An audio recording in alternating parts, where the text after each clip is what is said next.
live streaming YouTube 24 jam, UFA Live 24.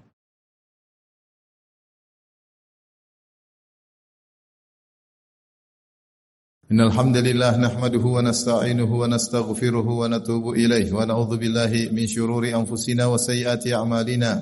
May yahdihillahu fala mudilla lahu wa may yudlil fala hadiyalah.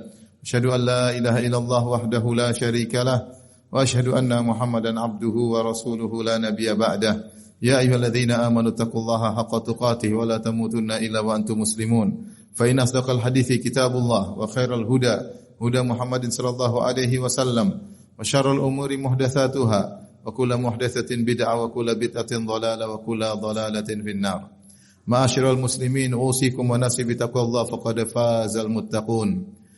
Nabi sallallahu alaihi wasallam bersabda, "Man shoma Ramadhana imanan wa ihtisaban ghufira lahu ma taqaddama min dzambih."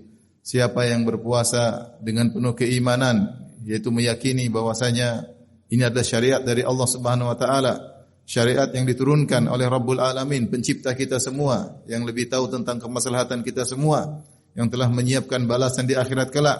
Kita beriman ini syariat dari Allah Subhanahu wa taala.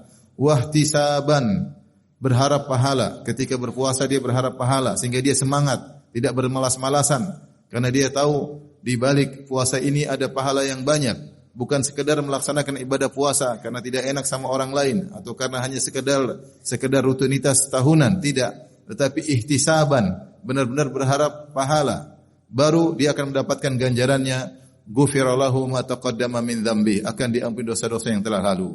Siapa yang tidak memenuhi dua persyaratan ini, imanan wa ihtisaban, beriman dan ihtisab, maka tidak akan mendapatkan pahala yang dijanjikan oleh Nabi sallallahu alaihi wasallam. Pada kesempatan kali ini kita akan memperkuat ihtisaban agar puasa kita diterima dan mendapatkan ganjaran yang besar. Maka seorang berpuasa dengan ihtisaban, yaitu berharap pahala dari Allah Subhanahu wa taala. Berikut ini akan kita sampaikan beberapa keutamaan puasa, sehingga ketika seorang berpuasa dia menghadirkan dalam dirinya tentang keutamaan-keutamaan tersebut. Di antara keutamaan berpuasa, bahwasanya puasa akan menghapuskan dosa-dosa. Kata Nabi SAW, fitnatur rajuli fi ahlihi wa malihi wa jarihi tukaffiruha as-salatu was-siyam was-sadaqah wal amru bil ma'ruf wan nahyu 'anil munkar. Dosa-dosa atau fitnah yang menimpa seorang lelaki sehingga menimbulkan dosa-dosa terkait keluarganya, itu gara-gara sikap yang salah terhadap keluarganya, dia terjerumus dalam dosa. Mungkin saking sayangnya kepada anak istrinya, maka dia terjerumus dalam dosa-dosa.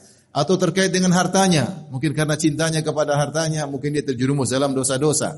Atau terkait dengan tetangganya, mungkin dia tidak pandai dalam bertetangga, mungkin dia berbuat zalim kepada tetangganya, mungkin dia berbuat salah kepada tetangganya. Dosa-dosa tersebut bisa diampuni dengan berbagai amal saleh, di antaranya kata Nabi adalah dengan berpuasa. Keutamaan berikutnya, Rasulullah SAW bersabda, as-siyamu junnah, puasa adalah perisai. Yang dimaksud dengan perisai ada dua. Di dunia, perisai dari melakukan kemaksiatan. Siapa yang sering berpuasa, maka otomatis dia akan terjauhkan dari maksiat. Terutama maksiat terkait dengan syahwat. Oleh karenanya Nabi SAW menyarankan kepada para pemuda yang belum mampu untuk menikah, kata Nabi, fa'alaikum bisiyam, maka hendaknya kalian berpuasa. Karena dengan berpuasa, fitnah syahwat semakin lemah, maka orang mudah terjauhkan dari maksiat-maksiat. Maka Rasulullah SAW mengatakan, as-sawmu junnah, puasa adalah perisai, menghalangi orang dari berbagai macam kemaksiatan. Kenapa? Dia berpuasa karena Allah Subhanahu wa taala. Maka Allah akan menguatkan imannya untuk meninggalkan maksiat-maksiat. Kemudian dia menjadi junnah, perisai di akhirat, yaitu akan menghalanginya dari masuk neraka jahanam. Keutamaan yang berikutnya dalam satu hadis Rasulullah SAW bersabda, "Ma min 'abdin yasumu shauman fi sabilillah illa ba'adallahu bidzalikal yaum an wajhihi an-nara 70 kharifan." Kata Nabi SAW, tidaklah seorang hamba berpuasa di jalan Allah Subhanahu wa taala illa ba'adallahu bidzalikal yaum wajhahu 'anil nar 70 kharifan, kecuali Allah akan menjauhkan wajahnya dari neraka jahanam sejauh 70 tahun perjalanan. Fi sabilillah, siapa yang berpuasa fi sabilillah? Ada dua penafsiran. Penafsiran pertama, ketika dia berjihad di jalan Allah, mengangkat pedang untuk melawan musuh-musuh, dia sempatkan dirinya untuk berpuasa sehingga dia berjihad dalam kondisi berpuasa. Pendapat kedua yang dimaksud dengan fisabilillah yaitu dia berpuasa karena Allah, tidak ingin dipuji, tidak ingin disanjung, tapi benar-benar dia berpuasa fisabilillah karena mengharap wajah Allah Subhanahu wa taala. Satu hari saja dia puasa, maka Allah akan menjauhkan wajahnya dari neraka jahanam sejauh 70 tahun perjalanan.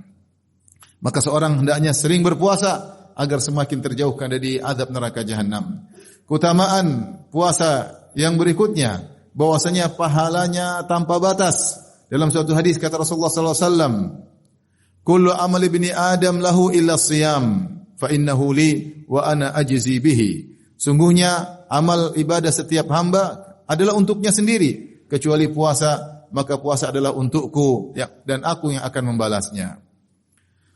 Dalam hadis yang lain, riwayat yang lain kata Nabi sallallahu alaihi wasallam, "Kullu amali ibni Adam yudha'af al-hasanatu bi asyri amsalha ila 700 dhifin illa shiyam."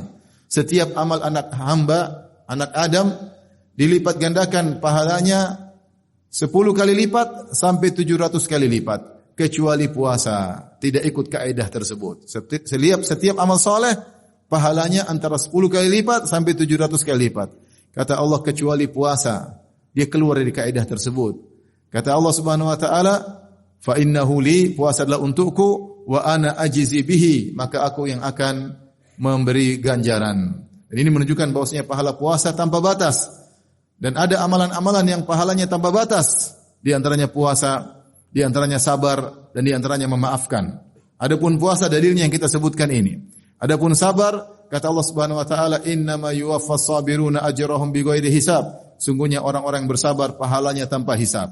Adapun maafkan, kata Allah Subhanahu wa taala, "Wa jazaa'u sayyi'atin sayyi'atun mithluha, faman 'afa wa aslaha fa ajruhu 'ala Allah." Kata Allah, kalau ingin balas keburukan boleh balas keburukan dengan setimpal, tapi siapa yang memaafkan kesalahan tersebut, kemudian dia berbuat kebaikan, maka pahalanya di sisiku, yaitu pahalanya tanpa batas. Maka seorang berusaha untuk berpuasa karena pahalanya sangat besar di sisi Allah Subhanahu wa taala.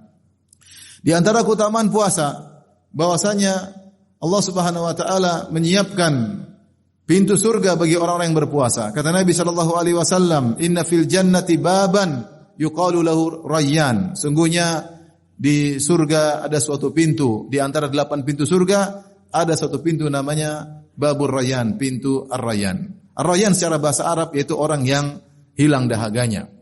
Ya. Yadkhulu minhu shaimun, masuk dari pintu tersebut menuju surga orang-orang yang berpuasa.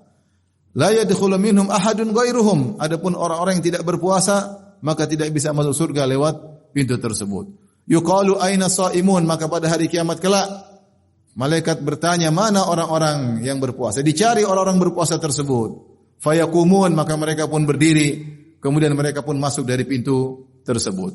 Fa idza dakhalu, kalau mereka sudah masuk surga lewat pintu tersebut, ughliq, maka ditutup pintu tersebut. Falam yadkhul minhu ahadun ghairuhum, maka tidak ada lagi yang bisa masuk surga lewat pintu tersebut. Maka ini pintu istimewa yang Allah sediakan di surga bagi orang yang berpuasa karena Allah Subhanahu wa taala. Di antara keutamaan berpuasa, kata Nabi sallallahu alaihi wasallam, "Lis-shaimi farhatani yafrahuhuma." Sungguhnya bagi orang berpuasa akan mendapatkan 2 kebahagiaan yang dia akan berbahagia, bergembira dengan 2 kebahagiaan tersebut. Farhatun inda fitrihi, pertama adalah kebahagiaan, kegembiraan ketika dia berbuka, wa farhatun inda liqa'i rabbih, dan kebahagiaan, kegembiraan ketika bertemu dengan Rabbnya. Adapun ketika dia berbuka, otomatis dia akan bahagia. Tadi lapar, tadinya haus, maka dia akan menghilangkan lapar dan dahaganya dengan berbuka. Kemudian juga dengan berbuka dia akan berdoa kepada Allah Subhanahu wa taala dan doanya sangat mudah dikabulkan ketika sedang berdoa. Bahwasanya Nabi sallallahu alaihi wasallam mengatakan, doa shaim la yurad inda fitrihi. Orang yang berpuasa doanya tidak ditolak ketika sedang berbuka. Kemudian di hari kiamat kelak dia akan bahagia, dia gembira. Kenapa? Dia bertemu dengan Allah dengan membawa amal soleh puasa. Betapa banyak orang bertemu dengan Allah dengan membawa kemaksiatan, tetapi dia bertemu dengan Allah dengan membawa pahala puasa, maka dia patut untuk bergembira pada hari tersebut. Di antara keutamaan berpuasa, maka orang berpuasa bau mulutnya akan menjadi wangi pada hari kiamat kelak. Kata Nabi SAW, wala khalufu famis saim indallahi yaumal qiyamah atyabu min rihil misik. Sungguh bau mulut orang berpuasa pada hari kiamat kelak lebih harum di sisi Allah daripada bau minyak kasturi. Minyak kasturi adalah minyak yang paling harum yang diambil dari rusa. Kita tahu rusa, dia mengalami seperti ada bulatan di perutnya, ya, kemudian menggumpal darahnya, kemudian akhirnya terlepas dari tubuhnya, kemudian diolah menjadi minyak yang sangat harum, namanya minyak kasturi. Itu minyak yang sangat mahal dan itu minyak yang sangat wangi. Dan kita tahu bahwasanya bau mulut orang berpuasa baunya tidak enak karena kosong lambungnya, maka keluarlah bau yang tidak enak dari lambungnya tersebut. Namun di sisi Allah pada hari kiamat kelak, maka orang-orang berpuasa akan mengeluarkan bau wangi dari mulut mereka. Sebagian ulama mengatakan karena puasa adalah ibadah rahasia. Seorang berpuasa yang tahu hanya Allah Subhanahu wa taala, kecuali kalau dia kabarkan kepada orang lain. Kalau dia berpuasa orang tidak tahu dia berpuasa atau tidak, dia ikhlas karena Allah. Maka pada hari kiamat kelak Allah akan menjadikan dia tersohor. Allah akan buat dari mulutnya keluar bau wangi sehingga jadilah dia tersohor di kalangan ahlul mahsyar. Orang-orang di padang mahsyar kenal dia. Kenapa orang ini keluar bau wangi dari mulutnya? Ternyata dia adalah orang yang sering berpuasa ketika di dunia. Maka Allah sohorkan dia, Allah muliakan dengan bau yang sangat wangi keluar dari mulutnya. Kapan? Pada hari kiamat kelak. Di antara keutamaan berpuasa, puasa akan memberi syafaat bagi orang yang berpuasa pada hari kiamat kelak. Nabi SAW bersabda, Al-Qur'anu was-siyamu yashfa'an. Sungguhnya puasa dan Al-Qur'an memberi syafaat pada hari kiamat kelak. Yaqulul Qur'an, yaqulus saum. Puasa akan datang pada hari kiamat berkata, Ya Rabbi, mana'tuhu minat ta'ami wasyahawati bin nahar, fasyaffi'ni fih. Ya Rabbku, sungguhnya di siang hari aku telah mencegahnya dari makanan, minuman dan syahwatnya. Izinkanlah aku untuk beri syafaat kepada hamba-Mu ini. Wa yaqulul Qur'an, Al-Qur'an juga datang membela sang hamba. Dia berkata, Ya Rabbi, mana'tuhu minan naum bil lail. Aku buat dia tidak bisa tidur. Kenapa di malam hari dia baca Al-Quran, dia baca aku. Fasyafi'ni fih. Izinkanlah aku untuk beri syafaat kepadanya. Kata Nabi SAW, fayusyaffa'ani. Maka keduanya pun akhirnya diberi izin untuk beri syafaat kepada orang yang berpuasa dan orang baca Al-Quran. Apa maksud syafaat? Yaitu untuk mencegah mereka berdua kalau ternyata harus diazab, tidak jadi diazab oleh Allah Subhanahu wa taala. Kalau memang mereka harus masuk surga karena amal soleh mereka, maka kedua amal ini, puasa dan baca Quran, akan mengangkat derajat pelakunya di surga yang lebih tinggi. Demikian, semoga bermanfaat. Barakallahu li wa lakum fil Quran. Aqulu qouli hadza, astaghfirullah li wa lakum wa lisal muslimin min kulli dhanbin khati'ah fastaghfiruhu innahu huwal ghafurur rahim. Alhamdulillahi ala ihsanihi wa syukru lahu ala taufiqihi wa amtinanihi wa asyhadu an la ilaha illallah wahdahu la syarika lahu ta'dhiman li sya'nihi wa asyhadu anna Muhammadan abduhu wa rasuluhu da'ila ridwanihi. Allahumma salli alaihi wa ala alihi wa ashabihi wa ikhwanihi. Demikian, maka seorang ketika berpuasa dia menghadirkan berbagai macam keutamaan puasa agar dia benar-benar bisa mewujudkan ihtisaban dalam hatinya sehingga dosa-dosanya bisa diampuni oleh Allah Subhanahu wa taala. Kemudian perlu untuk diketahui bahwasanya puasa yang bisa meraih keutamaan-keutamaan yang tadi sudah kita sebutkan adalah puasa yang diridhoi oleh Allah Subhanahu wa taala. Bukan puasa yang dipenuhi dengan kemaksiatan, bukan puasa yang dipenuhi dengan kegiatan yang tidak bermanfaat. Maka seorang ketika berpuasa hendaknya dia beradab ketika sedang menjalankan ibadah yang agung tersebut. Jika tidak, maka puasanya sia-sia. Rasulullah SAW bersabda, "Rubba sha'imin laisa lahu min siyami ilal ju' wal atash." Betapa banyak orang berpuasa, dia tidak meraih dari puasanya kecuali hanya lapar dan dahaga semata. Oleh karena jika seorang berpuasa, sebagaimana kata Jabir bin Abdullah, "Idza sumta falyasum sam'uka wa basaruka wa lisanuka." Jika kau sedang berpuasa, maka hendaknya matamu juga berpuasa. Jangan melihat yang haram, jangan melihat wanita terbuka auratnya.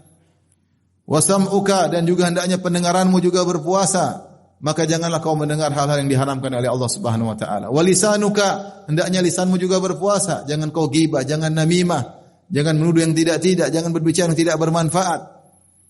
Bahkan di antara adab berpuasa, kata Nabi SAW, "Fala yaskhaf wala yajhal." Kalau sedang berpuasa jangan teriak-teriak, jangan berkata-kata kotor, beradab. Kau sedang beribadah dalam ibadah yang agung.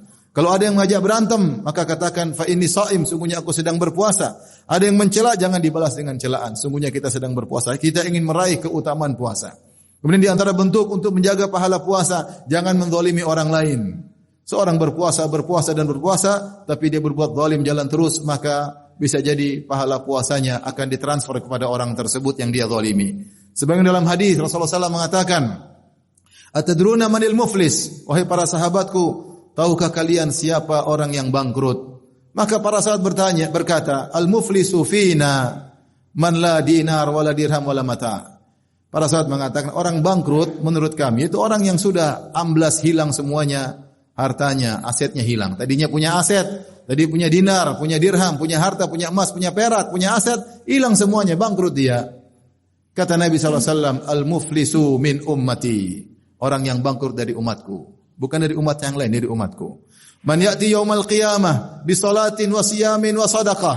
Orang yang datang pada hari kiamat kelak dengan membawa pahala salat, pahala puasa dan pahala sedekah. Wa ya'ti wa qad syatama hadza, ternyata di dunia dia pernah mencaci maki si fulan.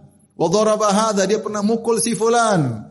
Wa safaka dama hadza, dia pernah menumpahkan darah si fulan. Wa akala mala hadza, dia pernah memakan harta orang lain, si fulan, ya. Fayu'khadh min hasanatihi, fayu'ta min hasanati li hadza, maka diambillah dosa pahalanya, diberikan kepada si fulan, diberikan kepada si fulan, diberikan kepada si fulan. Pahala salatnya, pahala puasanya juga diberikan kepada orang-orang dizalimi. Fa in faniyat hasanatuhu qabla an yuqda ma alaihi, kalau ternyata pahalanya sudah habis, sudah ditransfer, ternyata kezalimannya belum bisa terbayar, ukhidat min sayyi'atihim fatutrah alaihi thumma yutrah finnar, maka dosa-dosa mereka yang diambil, yang dia zalimi, kemudian dipikulkan kepadanya, kemudian dilemparkan dalam neraka jahanam. Maka seorang agar bisa menjaga pahala puasanya, jangan menzalimi orang lain. Al-Imam Syafi'i berkata, bi'sazzat ilal ma'ad al-udwanu alal ibad. Seburuk-buruk bekal bertemu Allah pada hari kiamat kelak adalah berbuat zalim kepada orang lain. Jangan zalimi orang lain terkait dengan hartanya, terkait dengan darahnya, dan juga terkait dengan harga dirinya. Innallaha malaikatahu yusalluna 'alan nabi ya ayyuhalladzina amanu sallu 'alaihi wa sallimu taslima.